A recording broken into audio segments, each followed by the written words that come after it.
Voilà, donc on va continuer en grande 2, ce qu'on appelle le modèle des gaz.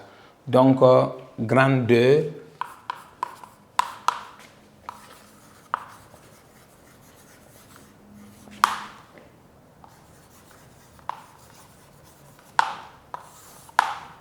Voilà, donc en petit 1, on va voir ce qu'on appelle la structure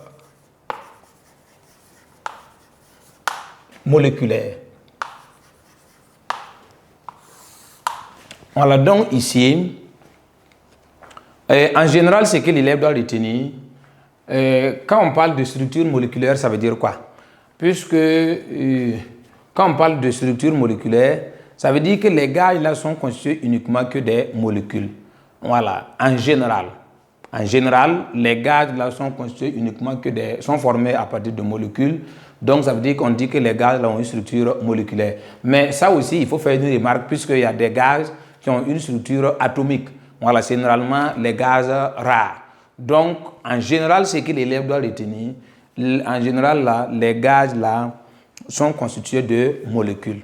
Voilà, les gaz sont constitués de molécules. Pour cela, on dit que les gaz ont une structure moléculaire. Mais néanmoins, on doit faire une remarque pour dire que spécifiquement aux gaz rares là, les gaz rares là sont constitués uniquement que des atomes.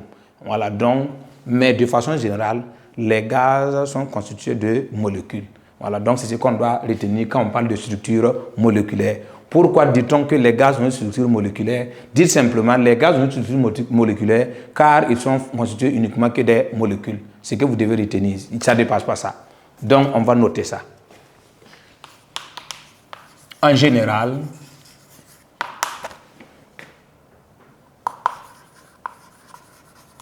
les gaz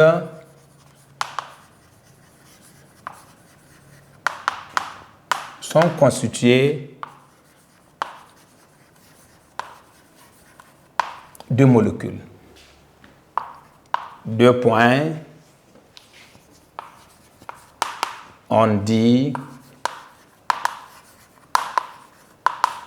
qu'ils ont une structure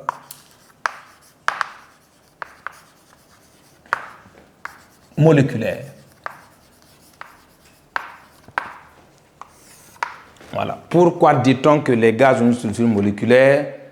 Simplement car les gaz là sont constitués de molécules. Voilà, maintenant on va faire une remarque pour dire que pourquoi on parle de général, puisque les gaz rares là, eux, ils ne ressemblent pas aux autres gaz. Voilà, donc eux, ils sont constitués uniquement que des atomes. Voilà, donc on va donner ça comme remarque. Cependant,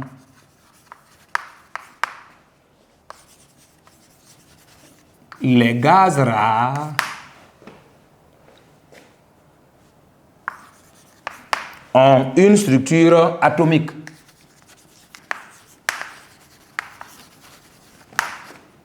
Une structure. Voilà, j'insiste. Les gaz rares, là, c'est en seconde, c'est que vous allez utiliser les gaz rares. Voilà, donc ça sont des informations en troisième qu'on vous donne. Mais l'étude approfondie, là, c'est en seconde C que vous allez voir ça en chimie.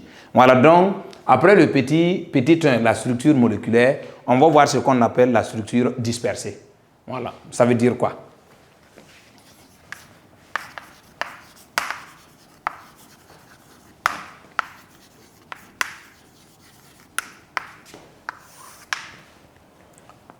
Voilà, donc ici, puisqu'on vient de dire que les gaz là sont constitués de molécules, mais quand on parle de structure dispersée, ça veut dire que les gaz là sont dispersés. C'est ce que ça veut dire. Quand on dit dispersé, ça veut dire qu'il y a de l'espace qui les sépare. Voilà, donc pourquoi dit-on que les gaz ont une structure dispersée? Ça veut dire que de façon simple, parce qu'il y a une grande distance qui sépare les molécules voisines. Voilà, ça c'est ce que vous devez retenir de façon simple. Donc on va noter ça. Donc, une information, c'est que vous devez retenir également, les molécules ne sont pas liées. Voilà, ça veut dire qu'il y a de l'espace qui sépare les différentes molécules. Voilà, donc, dans les conditions normales, les conditions normale les molécules des gaz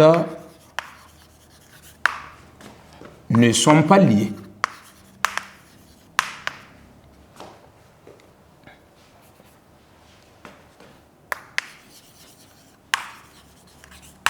Elles sont espacées.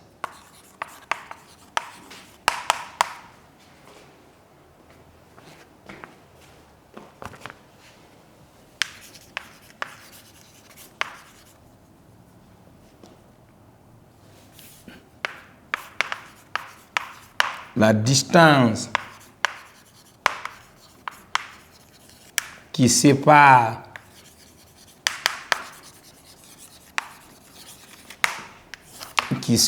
deux molécules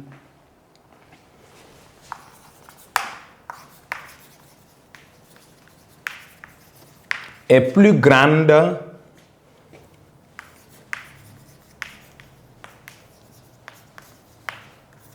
que la taille d'une molécule.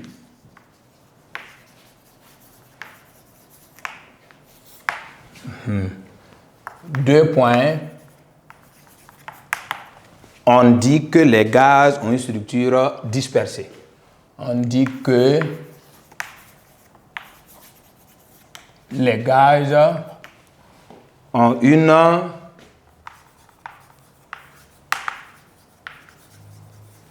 structure dispersée. Donc ici, la distance qui sépare deux molécules est plus grande que la taille d'une molécule. Deux points, on dit que les gaz ont une structure dispersée. Donc, en résumé, qu'est-ce qu'on peut dire? Si on vous demande lors d'un devoir ou bien à l'examen, pourquoi dit-on que les gaz ont une structure dispersée? De façon simple, il faut dire que la distance qui sépare deux molécules est plus grande que la taille d'une molécule. C'est ce que vous devez retenir. Voilà, donc en petit 2, c'est ce qu'on peut dire.